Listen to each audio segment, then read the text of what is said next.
Hello. This is gonna be my marathon submission for Peggle World of Warcraft Edition, Grandmaster. We go right into the run. So Peggle is a game where you basically shoot balls in a big pachinko machine. This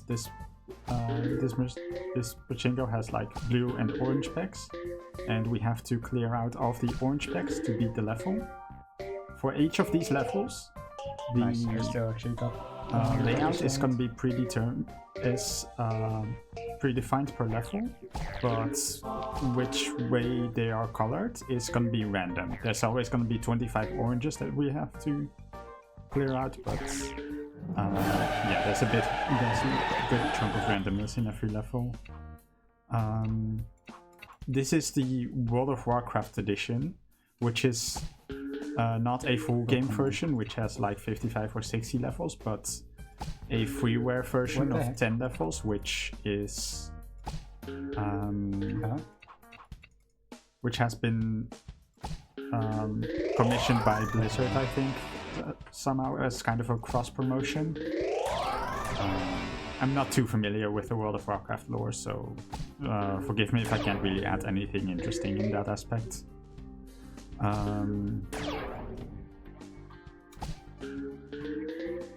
But yeah, in that run you saw me fumble around a bit at the beginning. At the start of the level, because the physics and the layout of the pegs is predetermined, we can essentially prepare shots that we know are going to be good. If we do the same input, then we're going to get the same outcome every time. So usually what we do for that is we just want to aim at the correct pixel, which sounds kind of silly, but it does work. And yeah, we can use that at the start of every level to sort of gain a quick edge on each of these levels. Although, especially in this version, you're going to see a lot of levels are going to have moving pegs. That means we can't use strats on like every part of the level, because, well, if it were to interact with a mover, we would also have to deal with like timings and stuff, and that would have to be frame perfect at 100 frames per second, and that's not something that we're gonna do.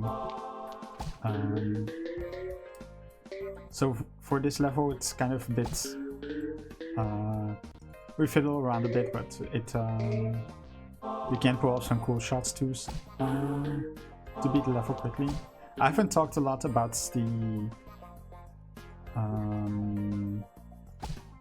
the extra mechanics that are introduced now. So you don't see it here, but the green peg will activate special power that depends on the character that we get. In this case, we start out with Bjorn, which gives us a kind of aim assist. This aim assist doesn't really interact all that well with moving pegs, so it's not the greatest thing to have in these kind of levels. Especially even this one. 1-5 is a notoriously tough level to have to play with Bjorn. All of these movers in the middle that you can get a lot of very unlucky outcomes off of. In this case, I got a bit lucky on some of these. We also got an extra free ball from points. For every peg that you hit on a shot, you get a bunch of points, and if you score 25,000 points in a shot, you get a free ball. That will often help us get. I don't need it. Okay. Make some of the levels actually beatable. But now we move to the halfway point of adventure, and this is a very gimmicky level. As you can see, there's like 3 big slides. I have to make sure that the greens are like in correct position so I can do all these strats. But yeah, as you can see, with the right generation, we can like almost beat the level for free, which is kind of kind of cool to see.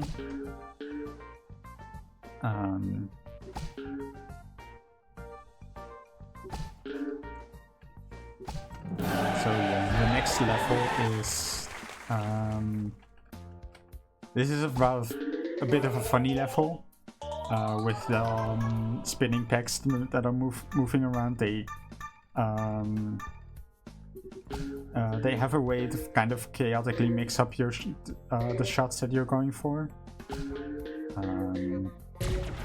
So a lot of the time what I want to do is I try to manage where the which way the spinners are going, so that hopefully I get a shot that doesn't like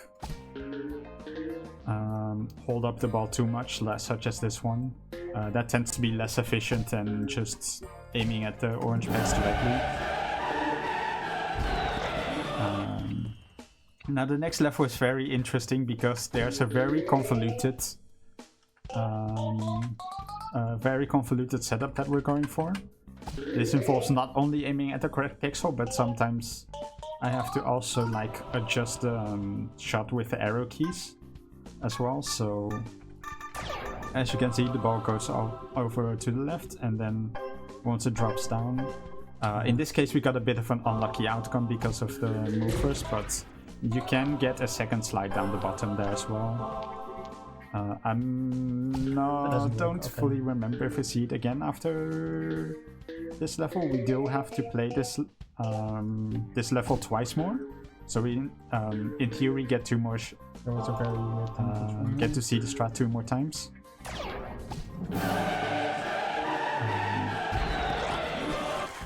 But yeah, this next level is not the most interesting, I would say. It's definitely the least interesting level of like the second half, so maybe this would be a time to for donations or messages or whatnot. This is kind of like right around the midpoint, so it's kind of a good break for it until the last level, and then the challenges that we have to do. In the category is Grandmaster, so what we have to do for this category is beat the 10 levels in adventure mode, and then beat the 10 post-game challenges that the game comes with. And just like the levels themselves, the challenges tend to be rather gimmicky. So you can see quite a few interesting things. This last level, I wish I could say we have something more intelligent, but I just kind of shoot at the middle of the level and hope that something favorable happens. This is just one level that's kind of like that. Which this game is like okay-ish on average.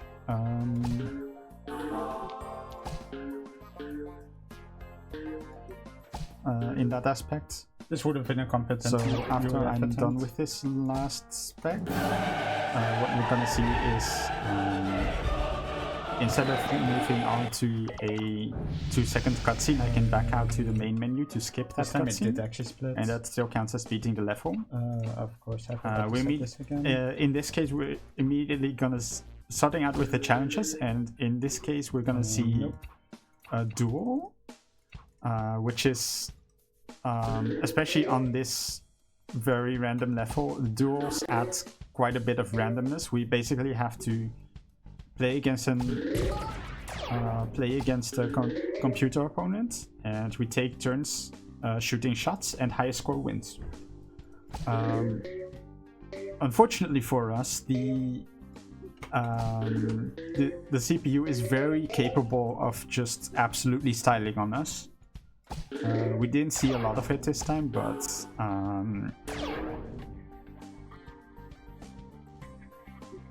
yeah, like that, just randomly calculating out a super long shot like that is kind of tricky. It's very important that we sort of strategize around who gets to finish the level, because we get a huge bonus for that. And so yeah, I did manage to sort of pull that off this time. This challenge is a low score challenge. This is very infamous in the Peggle speedrunning community as well. Kind of the second of really random challenge types besides duels. And we also get a very tough level for this challenge. So we have to beat the level, but we have to score fewer than 150,000 points total. Now the problem is, alongside that challenge, the level is just really hard. So it's a bit... we can't use Splork, who's kind of the stronger master, to use. The bigger risk that I was because you just score too many points for us. A random long shot. So as you can see, I'm kind of struggling to find good shots to use with Bjorn. Especially since there's like especially the orange on the far left. I got a super lucky shot there, so we're kind of good to go. I'll have to find a way to do this one. So yeah, with the super guide I can sort of aim in such a way to get a favorable outcome with not a too large of a bonus at the very end. If you randomly get the 100,000 bucket in the middle, you're just donezo. Now the next challenge is a very interesting one. We have to score 400,000 points. It's just a score challenge. 1, 3, 8. It's kind of... don't do that. This wouldn't be such a big deal if we had any level other than like 1-3. 1-3 is a very weird level to do this on because there's just not a lot of packs in this level. So there's not a lot of material that we actually had to use to score on. So you're gonna see I'm gonna use the super guide to line up a bunch of long shots that will score some extra points. Along with that, I want to full clear the level. That gives me a guaranteed 150,000 points at the very end. And I want to make sure I can finish with this slide on the top left. No, that's not enough. Wait the free boss. Yes. Yeah, that's gonna give us a nice boost there, and you can see we got like almost 250,000 right there. This challenge is kind of less interesting challenge in the speedrunning context. We just have to beat 5 levels in a row without dying, which is something that I should be able to do usually. It is a bit risky because you're gonna see at the very end this challenge of course had to end on 2-5 again, which is kind of awkward. But yeah, since these levels are just a bunch of levels that we've already seen before, without any extra gimmicks, this is probably not a good time for very lucky for donations usually. 10 for points. One slight difference is that I get to use Splork for most of these levels. Splork's special power, if we hit the green, it's gonna cause a big explosion. It's called a Space Blast. Which is in a way awkward in the context of a multi-level challenge, because how good the explosion is very much depends on where the green spawns. And in a normal context, what we could do is, if we see that the position of the greens is suboptimal, we can just re-roll the level and regenerate new positions for the greens to be in. But we don't get that now, so that's one slight RNG factor that we get to deal with in this challenge, I guess.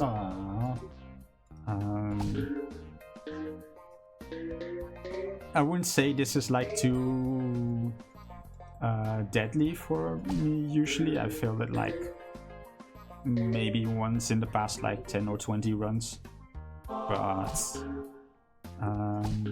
yeah, you could see some nail biter moments here, depending on how the levels go. Alright, we get to see 2-3 again. No, this doesn't work on either. Damn it.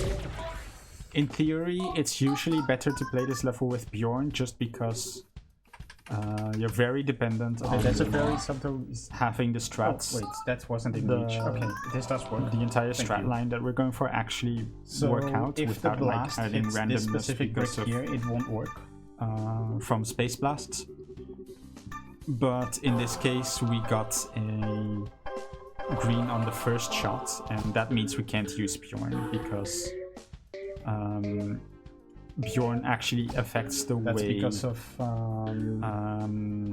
because it's arrow key taps disappear on that brick is gonna trigger the aim, so that if you get the blast. If you don't get the blast, so that would immediately break the strats that we were trying to use.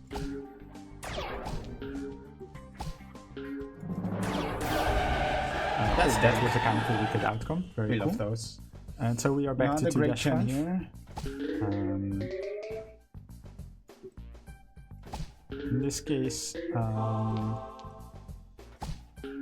looks like things are going quite alright. I would usually not want these. Are you kidding me? Oh, I made a bit of a mistake there. Are you kidding me? I guess I wanted to go for that slide, but apparently I missed there. Okay, I got that. That can make this level very awkward immediately. So I guess there's some nail biter moment that we. I need to go for better. That I was talking about earlier. So I'm trying to like get a few decent combos off of the movers, but it doesn't. It's really hard to do that well. I try to make sure that the remaining space blast scores a lot of points. So I wanted to stall using it until the purple point boost pack spawned in that position. Turns out I didn't really need to do that. We see I'm finishing with like 2 balls remaining. So yeah, these next few challenges are a bit of a quick fire. This is a style points challenge. Oh, I missed the pixel I was going for again.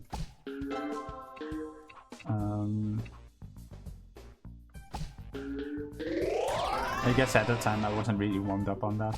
That's sometimes happens, I guess. But yeah, we can see with those slides we get like 150,000 immediately from the start, and then we could just line up a few long shots. I would have had except these don't immediately work.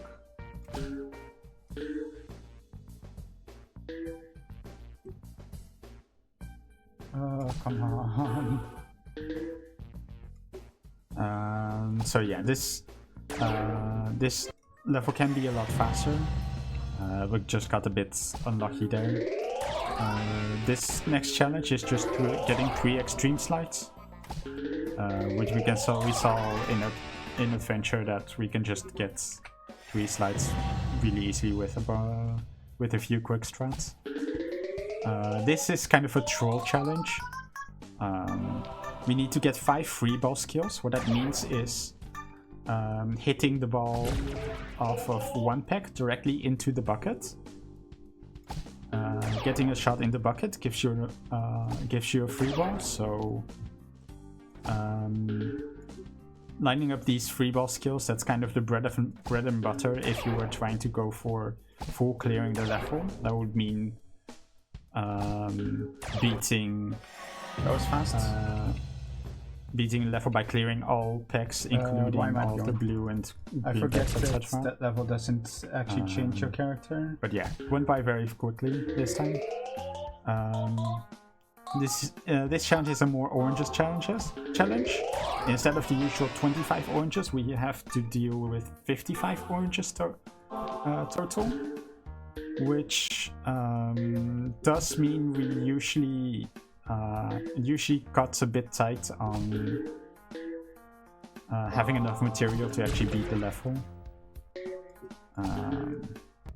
I wasn't paying attention here for the generation, I guess, and I didn't get very good green gen for Splork.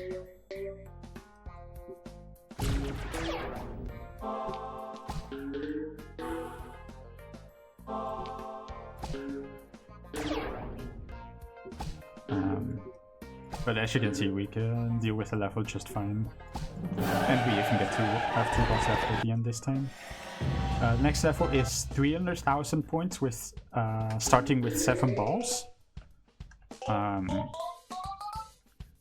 Before we had the dank strats,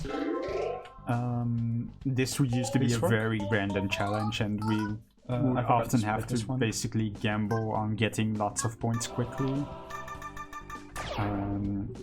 There are ways to do that, but now we just have dank pixel strats. Although this time again I missed the timing, so kind of unfortunate.